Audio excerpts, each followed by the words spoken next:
जय हिंद। चलिए दोस्तों, क्लास 10th इकोनॉमिक्स का पहला चैप्टर अर्थव्यवस्था में इसके विकास का इतिहास। ठीक है, इससे पहले वाले वीडियो में हम 5 तक बताए आपको। ठीक है, इस वीडियो में हम छठा से बताएंगे, यानी 6 से। ठीक है, इससे पहले वाले वीडियो में अर्थव्यवस्था की संरचना या ढांचा बताए हैं, प्राथमिक से, द्वितीय से और तृतीय से। इन सभी के बारे में पूरा डिटेल वीडियो बना चुके हैं, आप लोग उसको देख लीजिए। ठीक है, और हम देखते हैं अर्थव्यवस्था का प्रकार। ठीक है, देखिए अर्थव्यवस्था का मेनली प्रकार होता है 3। ठीक है, पूंजीवादी अर्थव्यवस्था, समाजवादी अर्थव्यवस्था और क्या होता है, मिश्रित अर्थव्यवस्था। ठीक है, अर्थव्यवस्था का प्रकार क्या होता है, 3 को ऑब्जेक्टिव में पूछा जाता है, इसको आप याद रखिएगा। ठीक है, सबसे पहले हम देखते हैं, पहला है हमारा पूंजीवादी अर्थव्यवस्था। ठीक है, पूंजीवादी अर्थव्यवस्था, देखिए पूंजी कहने का मतलब क्या है, धन दौलत यानी पैसा। ठीक है, अब आदि मतलब होता है किसी भी चीज के मतलब अपनापन। जैसे मान लीजिए हम आपको राष्ट्रवाद बताएंगे तो राष्ट्रवाद, राष्ट्रवादी अगर आपको बताएं तो वादी मतलब अपन। ठीक है, जैसे हम स्वयं अपना भलाई खाली चाहे। ठीक है, तो वो हो जाएगा। ठीक है, यानी हो जाएगा पूंजीवादी। पूंजी मतलब धन दौलत हो गया, अब आदि जिसमें लग जाएगा वो स्वयं के लिए हो जाएगा। ठीक है, तो पूंजीवादी अर्थव्यवस्था किसे कहेंगे, तो वो ऐसा अर्थव्यवस्था है जिसके उत्पादन के साधन पर निजी व्यक्ति के, यानी कोई खास व्यक्ति के, यानी निजी व्यक्ति का अधिकार होगा, उसे बोलेंगे हम पूंजीवादी अर्थव्यवस्था। ठीक है,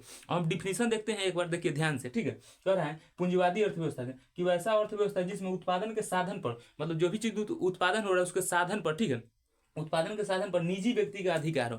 निजी व्यक्ति का अधिकार हो यानी खुद का कह सकते हैं। ठीक है, निजी व्यक्ति का अधिकार हो उसे हम पूंजीवादी अर्थव्यवस्था कहते हैं। जैसे में अमेरिका। ठीक है, अमेरिका में अधिकतर चीज क्या है, निजी ही है, अपना ही है। ठीक है, किसके छोड़ा गया, तो पत्नी के छोड़ा गया, क्योंकि वहां सोच रहा है का तो सिम पोर्ट की तरफ पत्नी का दो है। जैसे वो जैसे क्या होता है, ये सिम काम ना किया ना बदलते, उसी तरह ये खाना ठीक ना भाई, कैसे शादी कर लिया, वो ना ठीक बना उसे कर लिया। और मतलब समझिए कि निजी, निजी के नाम पर कुछ है ये नहीं, निजी सब चीज है, बाकी समझ की पत्नी निजी नहीं है। बिहान ओकरा से आदमी चक्कर चला लेता है। ठीक है, तो देखिए निजी पूंजीवादी कहने का मतलब होगा जो अपना स्वयं, ठीक है, यानी निजी व्यक्ति का उसके उत्पादन के साधन पर निजी व्यक्ति का अधिकार हो, उसे बोलेंगे हम पूंजीवादी अर्थव्यवस्था। ठीक है, आई होप कि आप समझ रहे होंगे। ठीक है, हम देखते हैं समाजवादी। ठीक है, दूसरा है हमारा समाजवादी अर्थव्यवस्था। दूसरा क्या है, समाजवादी अर्थव्यवस्था। देखिए ये भी हल्का है, वैसे ही देखिए डिफिनेशन आप उसी तरह के लिखिएगा जिससे आप अगर कोई 1 2 3 में मतलब कोई भी पूछ रहा है कि पूंजीवादी अर्थव्यवस्था या समाजवादी या मिश्रित, तो आप एक ही डिफिनेशन लेके चलिए ना सीक्वेंस में, तो आप लिख सकते हैं। ठीक है, इसलिए हम ऐसे ही लेके चले। ठीक है, देखिए लिखे हैं कि वैसा अर्थव्यवस्था जिसमें उत्पादन के साधन पर सरकार एवं, देखिए सरकार का नियंत्रण। ठीक है, तो समाजवादी में क्या होगा जी, कि उत्पादन के साधन पर सरकार का अधिकार होगा, उसे क्या बोलेंगे हम, समाजवादी अर्थव्यवस्था। ठीक है, समाजवादी अर्थव्यवस्था जैसे सरकार, यानी चाइना में देखिए, चाइना में क्या होता है, सब सरकारी होता है, सरकारी स्कूल, सरकारी हॉस्पिटल, सब चीज क्या होता है, सरकारी ही होता है। ठीक है, तो इसे क्या बोलेंगे हम, समाजवादी अर्थव्यवस्था। ठीक है, समाजवादी यानी समाज मतलब क्या हो जाएगा, सबका। ठीक है, और कोई भी चीज में समाज लग रहा है यानी सबका होता है। ठीक है, सभी समाज का भलाई, यानी सब समाज के भलाई, यानी तो अगर समाजवादी नहीं सभी समाज का भलाई होगा तो उसे बोलेंगे हम समाजवादी। ठीक है, यानी समाज मतलब सभी का होगा। ठीक है, तो सभी सरकार का, तो सरकार जब कोई काम करेगा तब ना सब समाज के भलाई होगा। तो ठीक है, इसीलिए उसका कह रहा है समाजवादी, यानी समाज यानी सरकार, यानी सब समाज, अगर सरकार अच्छा काम करे तो सब समाज के अति होगा, अच्छा होगा। ठीक है, तो इसीलिए बोले जाता है चाइना में कौन है जी, तो हमारा समाजवादी अर्थव्यवस्था। ठीक है, सब क्या है, हमारा सरकार का ही है। ठीक है, स्कूल हॉस्पिटल हर एक चीज। ठीक है, तो ये समझ गए कि वैसा अर्थव्यवस्था जिसमें उत्पादन के साधन पर सरकार का नियंत्रण हो। ठीक है, उस सरकार का नियंत्रण हो उसे क्या बोलेंगे हम,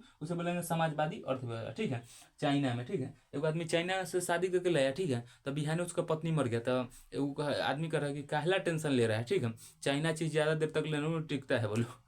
ठीक है, अगर हम देखते हैं मिश्रित अर्थव्यवस्था। ठीक है, मिश्रित मतलब कहना ही का मतलब आप समझ रहे हैं, मिश्रित यानी मिक्सर। ठीक है, यानी मिश्रित मतलब कहते हैं घोल। ठीक ना, किसी तरह का मिक्सिंग करके, यानी 2 3 चीज मिला के, मिक्सिंग का मतलब कहते हैं मिला के। ठीक है, यानी मिश्रित अर्थव्यवस्था समझते हैं। ठीक है, तीसरा है हमारा मिश्रित अर्थव्यवस्था। वैसा अर्थव्यवस्था, ये तो बहुत हल्का है, कि वैसा अर्थव्यवस्था जिसमें उत्पादन के साधन पर सरकार का भी अधिकार हो और निजी व्यक्ति का, यानी पूंजीपति वर्ग का भी अधिकार हो, उसे क्या बोलेंगे, मिश्रित अर्थव्यवस्था। ठीक है, और हम डिफिनेशन देख लेते हैं एक नजर। ठीक है, वैसा अर्थव्यवस्था जिसमें उत्पादन के साधन पर, कह रहा है कि उत्पादन के जो साधन होगा उसके साधन पर सरकार और सरकार और पूंजीपति दोनों वर्ग का नियंत्रण, दोनों का नियंत्रण हो, उसे हम क्या बोलेंगे जी, मिश्रित अर्थव्यवस्था कहते हैं। ठीक है, यानी कहने का सेंस हुआ कि वैसा अर्थव्यवस्था जिसमें उत्पादन के साधन पर सरकार का भी अधिकार रहेगा। ठीक है, और पूंजीपति वर्ग का भी अधिकार रहेगा, उसे क्या बोलेंगे हम, मिश्रित अर्थव्यवस्था। ठीक है, जैसे में भारत। ठीक है, यहाँ देखिए एक सरकारी स्कूल भी है, प्राइवेट स्कूल भी है, सरकारी अस्पताल भी है, प्राइवेट अस्पताल भी है। ठीक है, चीज सरकारी भी है और प्राइवेट भी है। ठीक है,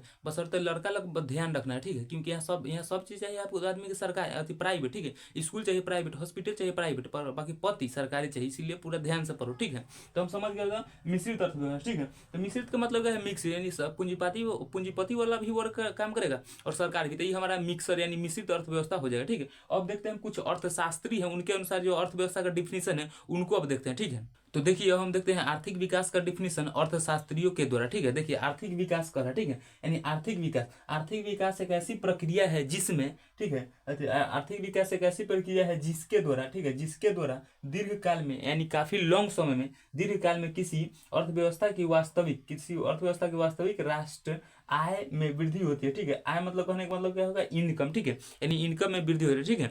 और मान लीजिए कोई आर्थिक विकास कर रहा है तो उसको काफी लॉन्ग समय में यानी दीर्घ काल में काफी लॉन्ग समय में उसको अपनी अर्थव्यवस्था में वास्तविक राष्ट्र की आय में वृद्धि होने में कुछ समय लगे, ठीक है, तो उसे क्या बोलेंगे जी, आर्थिक विकास। एक बार और डिफिनेशन सुन लीजिए, कह रहा है कि आर्थिक विकास एक ऐसी प्रक्रिया है जिसके द्वारा दीर्घ काल में किसी अर्थव्यवस्था की वास्तविक राष्ट्र आय में वृद्धि होती है। ये किनके अनुसार रहते हैं हमारा, प्रोफेसर मेयर एवं वाल्डविन के अनुसार, ठीक है। प्रोफेसर मेयर एवं वाल्डमिन के अनुसार यह डिफिनेशन है आर्थिक विकास का, ठीक है। अब अर्थशास्त्री देखते हैं अगला डिफिनेशन प्रोफेसर रोस्टेव के अनुसार, क्या है जी, रेस्टोव, रे आधा स टोव के अनुसार, ठीक है। देखिए कह रहा है आर्थिक विकास से एक और श्रम शक्ति और कह रहा है कि एक और श्रम शक्ति और दूसरी ओर एक और श्रम शक्ति की वृद्धि तथा दूसरी ओर जनसंख्या में वृद्धि के बीच का संबंध है, ठीक है। कह रहा है कि एक और श्रम शक्ति की वृद्धि, ठीक है, दूसरी ओर जनसंख्या में वृद्धि, ठीक है, इसी को क्या बोलते हैं जी, आर्थिक विकास। किनके अनुसार था, प्रोफेसर रोस्टोव के अनुसार। किनके अनुसार था, प्रोफेसर रोस्टोव। ध्यान में रखिए, ठीक है, कि आर्थिक विकास एक और श्रम शक्ति की वृद्धि की दर तथा दूसरी ओर जनसंख्या में वृद्धि के दर के बीच का संबंध है। इसे किनके अनुसार था, प्रोफेसर रेस्टोव के अनुसार। पूछेगा कि ऐसे पूछे, क्वेश्चन घुमा के पूछेगा आपसे, ठीक है। कह रहा है कि आर्थिक विकास एक श्रम शक्ति की वृद्धि की दर तथा दूसरी ओर जनसंख्या में वृद्धि की दर किसके अनुसार है, तो आपको बताना है प्रोफेसर रेस्टोव के अनुसार, ठीक है।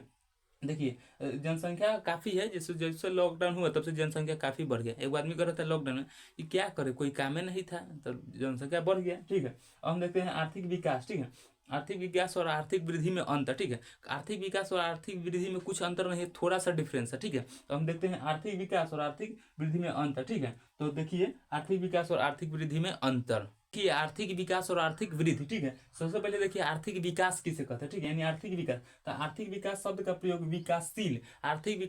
प्रयोग विकासशील देशों के लिए किया जाता है, ठीक है। अब देखिए आर्थिक वृद्धि, ठीक है, यानी आर्थिक वृद्धि शब्द का प्रयोग विकसित देश के लिए किया जाता है, ठीक है। जो देश बहुत विकसित हो रहा है, धीरे धीरे मतलब वृद्धि कर रहा है, आगे बढ़ रहा है, उसको हम आर्थिक वृद्धि देश के लिए हम संबोधित करने के लिए कह सकते हैं, ठीक है। यानी कहने का सेंस हुआ कि आर्थिक वृद्धि शब्द का प्रयोग विकसित देशों के लिए करते हैं, ठीक है। इसमें दोनों अंतर लिखना है, ठीक है। तो आप अंतर उतना पूछा नहीं जाता, ध्यान से देखिए, ठीक है। बाकी अंतर में पूछा कब जाएगा कि किसके लिए प्रयोग करते हैं, तो ये आपको ध्यान में रखना है। कहेगा कि जैसे विकासशील देश के लिए किसका प्रयोग करते हैं, तो आर्थिक विकास के, और विकसित देश के लिए किसका प्रयोग करते हैं, तो आर्थिक वृद्धि का, ठीक है। बस यही पूछेगा, ठीक है, ध्यान में रखिए। हम कुछ नोट में लिखे उसको भी ध्यान रखिएगा, क्योंकि नोट से ऑब्जेक्टिव में सोच रहा खौरे पूछ देता है, ठीक है, खौरे एकदम ध्यान रखिए। कह रहा है कि आर्थिक विकास और आर्थिक वृद्धि में कोई खास अंतर नहीं है। नोट हमारा ये कह रहा है नोट में, ठीक है। नोट में देखिए आप भी नोट्स बना रहे होंगे तो उसमें नोट देख के एक नंबर में लिख लीजिएगा, ठीक है, कि आर्थिक विकास और आर्थिक वृद्धि में कोई खास अंतर नहीं है। जेन्युइन मतलब कोई कह सकते हैं कोई खास मेन एगो पार्टिकुलर चीज अंतर नहीं है, ठीक है। अगला हम देखते हैं कि आर्थिक विकास, इसका मतलब सेम ही होता है। आर्थिक विकास और आर्थिक वृद्धि के स्थान पर हम प्रगति यानी आर्थिक प्रगति शब्द का प्रयोग कर सकते हैं, ठीक है, प्रयोग किया जा सकता है, यानी आर्थिक प्रगति शब्द का प्रयोग किया जा सकता है। अगला देखते हैं कि आर्थिक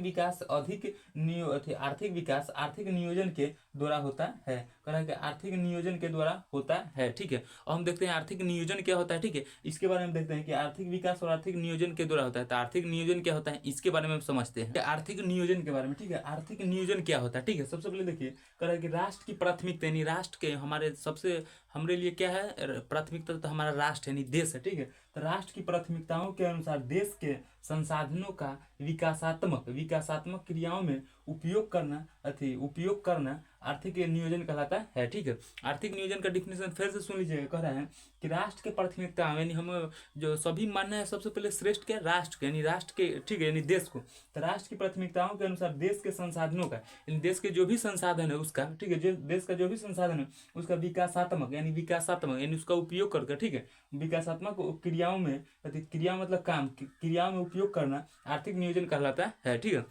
हम देखते हैं आर्थिक नियोजन से कुछ टर्म्स के देख लेते हैं। शर्त क्या है, ठीक है। देखिए कह रहा है कि भारत में आर्थिक नियोजन का मुख्य उद्देश्य क्या है, ठीक है, इसका मुख्य कार्य क्या है, इसके बारे में देखते हैं। ठीक है, कह रहा है कि आर्थिक विकास की दर को बढ़ावा देना। ठीक है, यानी आर्थिक विकास, जो भी आर्थिक विकास कर रहा है उसको दर को क्या करना, बढ़ावा देना है, उसको आगे कर ले जाना है। ठीक है, धीमे धीमे प्रोग्रेस करना है। ठीक है, दूसरा है कि कृषि एवं उद्योग का आधुनिकरण, यानी मॉडिफाई करके किसी भी चीज़ का नया परिवर्तन। जब देखिए कि समाज में कोई किसी भी चीज़ में मॉडिफाई करना बहुत ही जरूरी है। ठीक है, जैसे नोकिया देखिए अपने आप में मॉडिफाई करके कुछ चेंज करके नहीं लाया वर्जन, तो वो तहीं रह गया। ठीक है ना, तो आज देखिए अब कहाँ रहता है। ठीक है, शुरू शुरू में नोकिया ही आया था, वर्जन चेंज नहीं किया, 10 का 10 खत्म हो गया। ठीक है, चेंज लाना ही चाहिए। ठीक है, अगला है आत्मनिर्भर, सरकार का ही नीतीश मतलब मोदी जी का ही बयान है कि कहते हैं आत्मनिर्भर भारत। ठीक है, तो आत्मनिर्भर बनिए। ठीक है, अगला है हमारा सामाजिक न्याय को बढ़ावा देना चाहिए। ठीक है, सामाजिक जो न्याय है उसको बढ़ावा देना चाहिए, जिससे अभी झारखंड में जो भी अति हुआ है वो सब गलत बहुत हो गया। ठीक है, तो सब सामाजिक न्याय है उसको बढ़ावा देना चाहिए। ठीक है, तो देखिए आप इसके नोट्स बनाते जाइए। ठीक है,